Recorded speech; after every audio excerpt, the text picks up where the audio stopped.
Boa tarde para você que está com a gente aqui no nosso Record Entrevista. O programa de hoje só está começando. Sejam bem-vindos! Hoje em nosso estúdio, convidado o advogado Rafael Azeredo. Ele que é especialista em Direito Ambiental e Urbanismo e coordenador da Comissão da Ordem dos Advogados do Brasil, aqui em São José do Rio Preto. Muito boa tarde, doutor. Seja bem-vindo aqui com a gente. Boa tarde, Mara. Muito obrigado pelo convite. Que bom estar aqui para poder conversar com vocês. Bom, a gente acabou de assistir o Agro com o Nelson Júnior e o Nelson trouxe várias novidades falando do agronegócio. E é claro, a gente não poderia deixar de continuar agora no início do programa falando das dificuldades e de tudo o que está acontecendo na parte ambiental. Quem são os mais prejudicados? Os produtores rurais, né, doutor? Explica pra gente um pouquinho dos direitos, de tudo que a gente viu acontecer no final do mês passado e a gente continua sofrendo com tudo isso, com essa seca e com os incêndios criminosos. Sim, Mara, sim. Muito importante poder trazer esse assunto para conversar. Eu penso e acredito que nós estamos vivendo um momento sem precedentes, certo? O prejuízo é, sem dúvida, para o agro, para o meio ambiente e para a população, devido à qualidade do ar. Nós temos que abordar esse tema de uma esfera multidisciplinar, né? Nós temos o direito ambiental, nós temos a fiscalização, mas nós temos também as questões climáticas e outras variáveis, né, em que levam a acontecer o extremo que nós estamos vivendo. Nós temos dentro do direito ambiental a responsabilidade tripartite, que é administrativa, que nós podemos dizer que são as multas ambientais aplicadas pelos órgãos ambientais, a Secretaria de Estado do Meio Ambiente, a Polícia Ambiental, a esfera criminal, aonde se aplica sim aí a legislação criminal. Até a prisão do indivíduo, né? Sim, se for o caso. E ele responde criminalmente, e a reparação civil, que nós colocamos que é ele responder civilmente para poder reparar o dano, aquele indivíduo que for identificado como causador, né, desses fatos. E a gente precisa também colocar que existe uma certa responsabilidade de alguns proprietários dos imóveis rurais. Sim. Então, dentro desse contexto, né, todo, nós trabalhamos com a responsabilidade ambiental.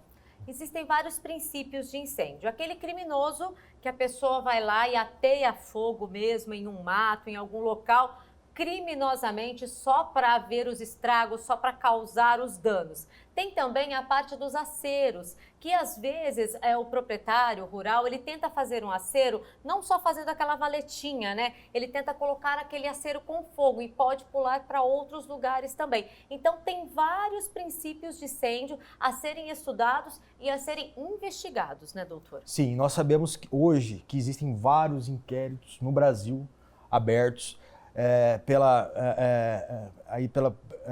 nível federal, nível estadual também, apurando a causa desses focos de incêndio. A gente sabe que os focos são causados pela ação humana e são variáveis. Tem, sim, a pessoa intencionalmente que vai lá e causa o incêndio por uma questão simples, puramente de querer ver o fogo, né, ou causar uma certa confusão.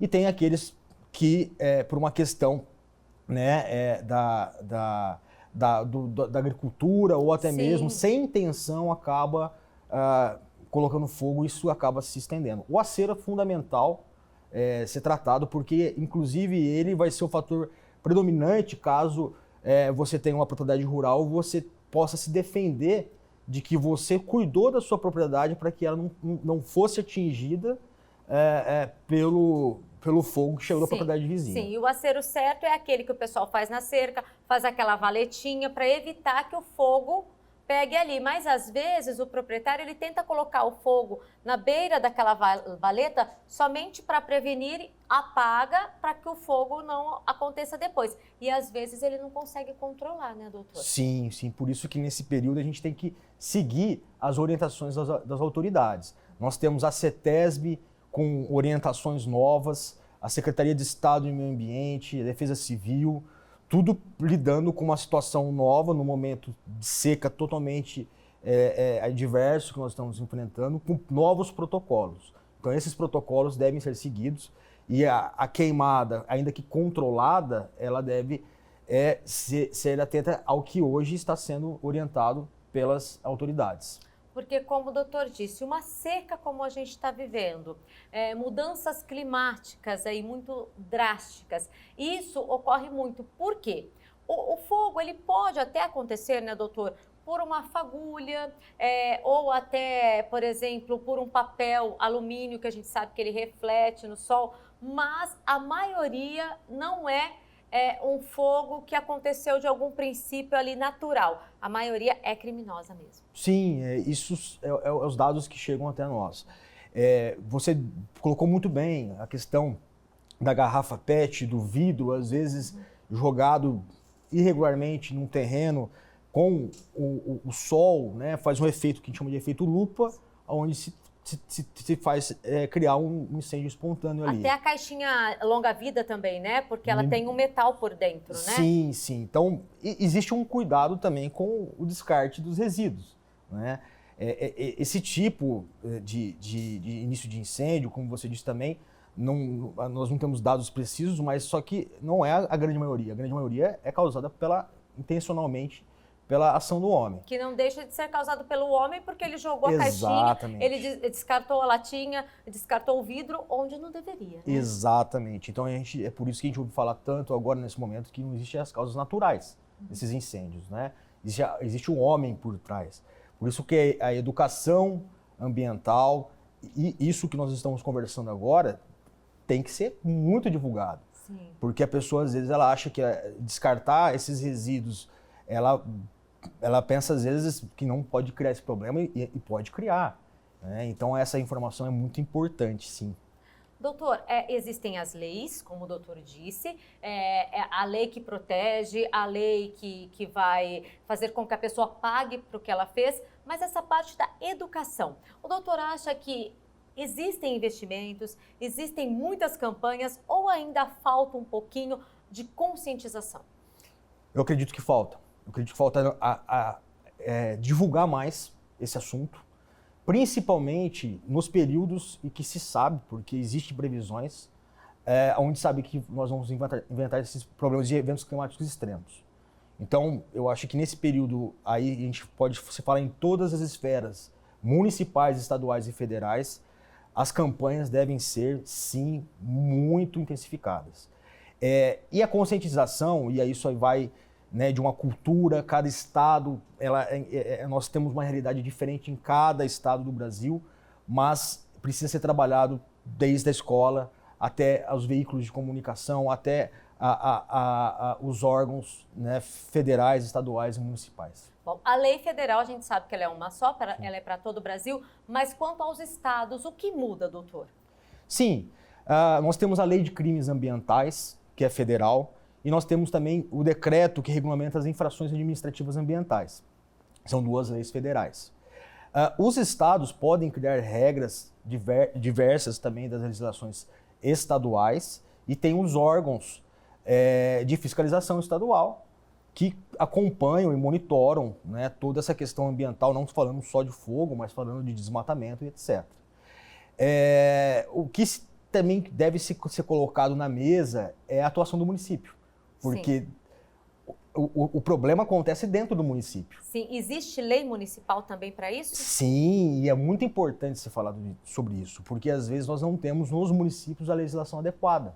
Vou dar um exemplo para você. Nós estamos falando do agro, mas é claro, a gente precisa falar da área urbana.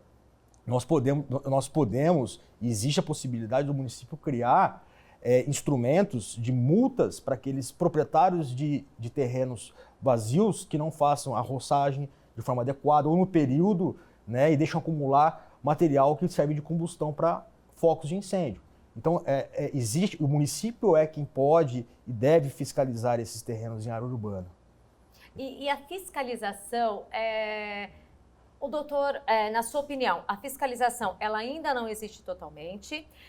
Ou, às vezes, não é possível controlar tudo isso, porque o morador, mesmo ele sendo fiscalizado, mesmo ele sendo multado, ele volta a deixar o terreno sujo, ele volta a jogar lixo no terreno? Sim, a fiscalização, ela existe, mas é claro, ela sempre pode ser melhor, né? E a gente pode aperfeiçoar os valores das multas, como também o efetivo de fiscalização. A pessoa que ela é multada uma vez, né? E ela já vai pensar 2 vezes antes de cometer e reincidir naquela infração ambiental. Ou seja, doeu no bolso. Se eu passei em um radar, levei uma multa de trânsito, eu não vou passar novamente no mesmo lugar para doer no bolso novamente. Exatamente. Né? O problema é que nós não temos, às vezes, o alcance de se identificar aquela pessoa, aquele autor ou o proprietário daquele terreno que deixou ele irregular e que foi foco de um incêndio. Então, o que nós não podemos ter é impunidade. Porque você acertando e autuando, a gente pode ter certeza que aquela pessoa ela vai tomar mais cuidado antes de, né, deixar acontecer algo se repetir. Ou seja, doeu no bolso e teve que pagar para limpar o terreno, então da próxima vez você vai limpar o terreno, vai ficar mais em conta e você não vai agredir o meio ambiente e às vezes causar até alguma morte com um incêndio, né, doutor? Porque, por exemplo, um terreno baldio, ele pega fogo, pode pular para casa, às vezes tem uma pessoa acamada, um idoso, uma criança, então a gente precisa ter muito cuidado com isso. A gente vai dar uma paradinha rápida, é o tempo de tomar uma água. Na volta do intervalo, vocês viram as imagens aí que assustam realmente, das queimadas. A gente vai falar também dos animais. Se existe alguma lei, doutor, que proteja eles, porque a gente vê e o coração já fica apertado de ver tanto que esses animais têm sofrido com essas queimadas. Não saiam daí, a gente volta daqui a pouquinho.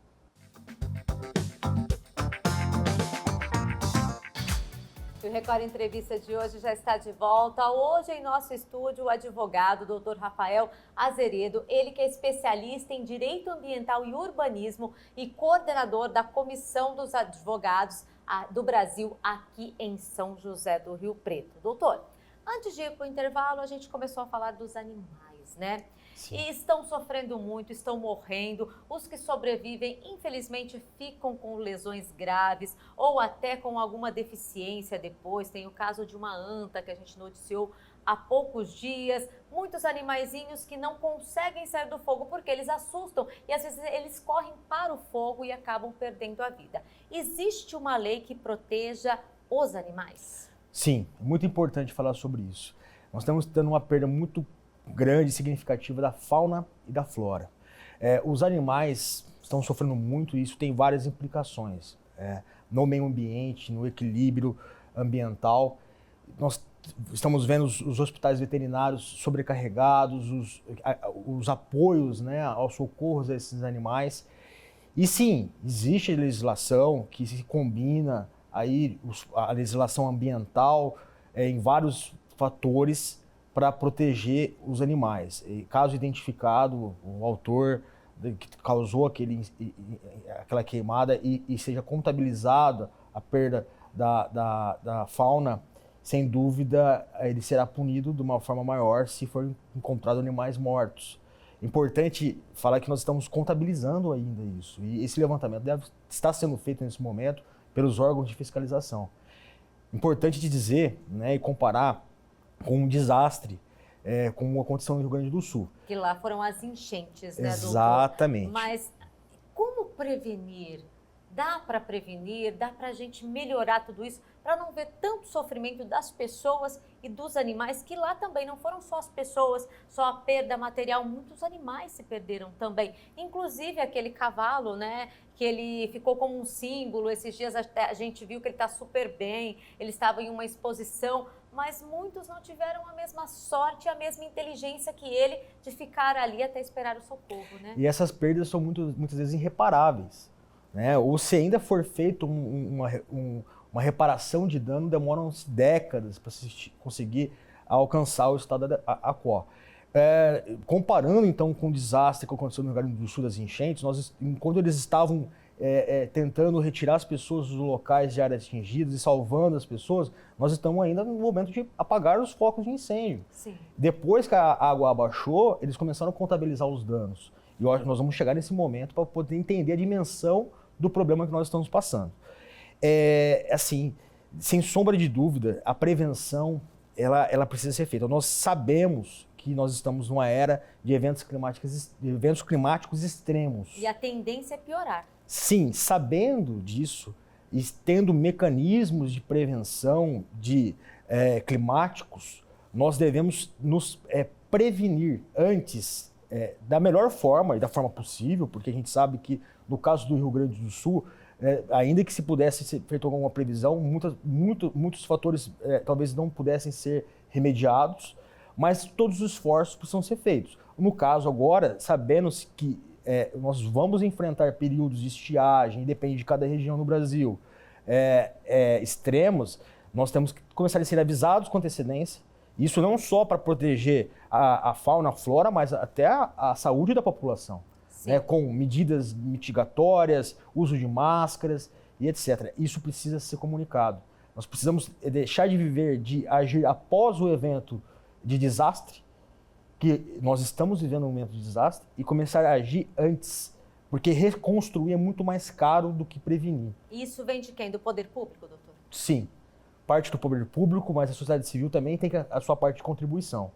Unir a sociedade civil ao poder público, só assim a gente consegue enfrentar esse novo desafio, que na verdade não é tão novo assim, mas é um grande desafio, que é das mudanças climáticas, dos eventos climáticos extremos. Quer dizer, não adianta nada o poder público avisar, fazer campanhas, também todos os responsáveis cumprirem essas leis, se a população não se conscientizar e realmente denunciar. Se você viu alguém ateando fogo em algum lugar, denuncie. Hoje existem muitos circuitos de segurança, tem câmeras. Se você viu também, vai lá, denuncia, fala o que você viu, que só assim a gente vai conseguir consertar um pouquinho e melhorar ainda mais, né, doutor? Correto, correto.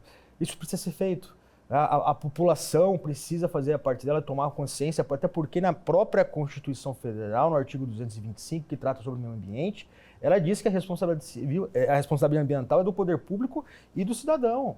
Então o cidadão tem a sua responsabilidade também, não podemos só colocar a conta no poder público, seja ele federal, estadual ou municipal. Se as pessoas não se conscientizarem e saber que nós estamos vivendo momentos críticos, como talvez nunca antes vistos, nós não teremos mudanças. E os efeitos desses desastres, eles têm consequências que muitos estudiosos não previam e estão temendo, inclusive, as consequências. Bom, esse rescaldo, doutor, o que pode acontecer? Vamos lá, números de animais mortos, que tem que fazer um balanço, certo. Números de prejuízos e o prejuízo à saúde, isso não tem como contabilizar, né? Não tem como colocar dentro da lei, né, doutor? O prejuízo à saúde ele é mais complexo porque nós estamos sob efeitos dependendo dos estados, né? E eu digo que as fumaças desses incêndios, então, por exemplo, o estado de São Paulo sofre com a Amazônia, com as queimadas da Amazônia e no Pantanal. Então, temos a queimada no próprio estado e município. Porque essa fumaça chega até aqui. Chega até aqui e afeta a saúde da população de determinado município. Então, culpar quem causou essas queimadas pela saúde é um pouco mais difícil por essa questão de espaço territorial. Mas o que o poder público municipal e estadual pode e deve fazer é alertar a população para as medidas mitigatórias, principalmente aquelas pessoas que estão mais vulneráveis, os idosos e as crianças.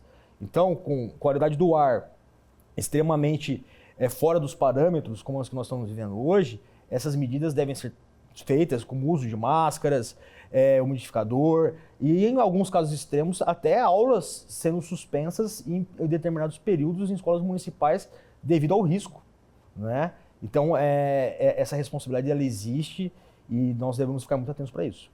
Bom, doutor, para a gente finalizar, para você que tem acompanhado junto com a gente, que a gente tem noticiado todos os dias, as queimadas, o prejuízo, o dano ao agronegócio, o prejuízo também à saúde da população, os animais que morreram, que ficaram machucados, vidas humanas também foram perdidas durante tudo isso, pessoas foram presas, multas foram aplicadas. Então, doutor, a lei precisa ser cumprida, mas, acima de tudo, o recado que o doutor deixa para a população e para as autoridades. Sim, para as autoridades que estão agindo, a gente sabe que estão agindo com todas as forças, aquele cidadão redobra o seu cuidado com cuidado ao meio ambiente para evitar esses prejuízos que nós estamos tendo hoje e o poder público poder fazer o máximo que está fazendo. E é claro, que as leis sejam cumpridas através de especialistas como o doutor, que trabalha nessa área do direito ambiental. Então, que tudo isso seja muito bem feito e que venham também muitas campanhas de prevenção para que a gente não passe por isso no próximo ano novamente, né, doutor? É isso que precisa ser feito. Muito obrigada pela sua participação, obrigada por tirar todas as nossas dúvidas e que a gente possa bater um papo novamente, falando da recuperação, falando que a chuva chegou, que tudo amenizou e que a gente possa viver sem respirar tanta poluição no ar e tanta fumaça. Né, sim, doutor? Esperamos que isso aconteça rápido. Com certeza, é o que a gente espera. E você de casa que acompanhou o nosso bate-papo, vamos fazer todo mundo a nossa parte para que a gente possa sair dessa seca, dessa fumaça, para que tudo isso passe logo e a gente respire aliviado. Ficamos por aqui, no próximo sábado tem mais informações e entretenimento no nosso Record Entrevista. Um beijo a todos, fiquem com Deus. Quem está chegando agora? Minha amiga Malu Rodrigues com Malu Visita, com muita informação e entretenimento. Continue com a gente nessa tarde maravilhosa de sábado, no final de semana. Um beijo a todos, fiquem com Deus e até o nosso próximo Record Entrevista. Tchau!